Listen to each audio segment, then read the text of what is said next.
Однажды в лесу. Эта история произошла в нашем лесу.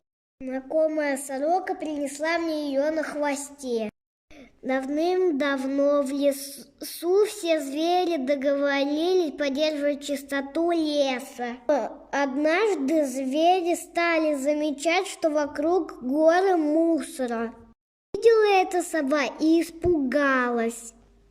Никак не пойму, кто столько мусора в лес мог принести? Решила сова понаблюдать, кто мусорит в лесу. А в это время волк собирался съесть свою конфету.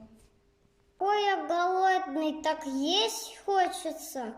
А конфета такая вкусная. А фантик я тут выброшу.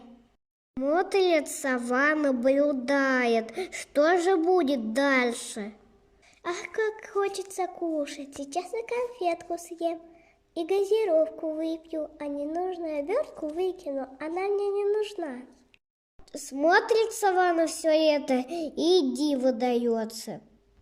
Как столько двое зверей успели вот так вот намусорить. О, смотри, лиса, я сегодня был такой голодный, аж 5 конфет съел. Чего хвастаешься, волк? Я больше твоего съела, целых 6 конфет, и еще 2 газировки выпила. А фантики куда дела? Выкинула прям тут в лесу. Ветер все равно падает, и весь мусор от нас унесет.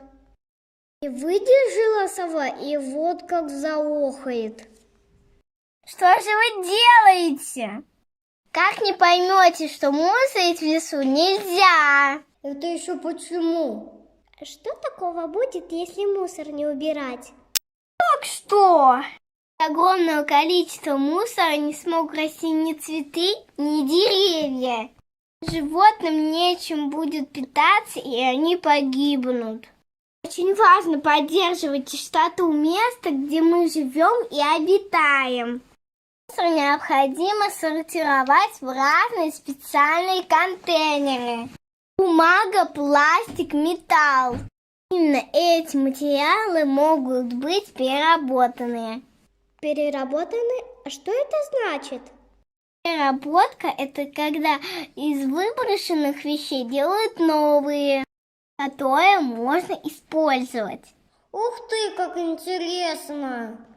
Есть также специальный знак вторичной переработки. Называется петля Мёбиуса. Она обозначает, что упаковка товара частично или полностью сделана из переработанного сырья, либо пригодна для последующей переработки. А что получается из переработанного мусора?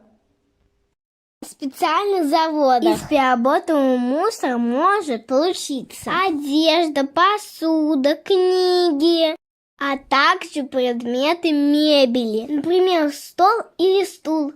Скорее тогда за работу. Я буду убирать бумагу.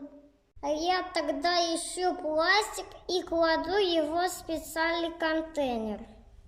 Молодцы! Мы с вами делаем важное дело. С тех пор волк и лиса перестали мусорить в лесу.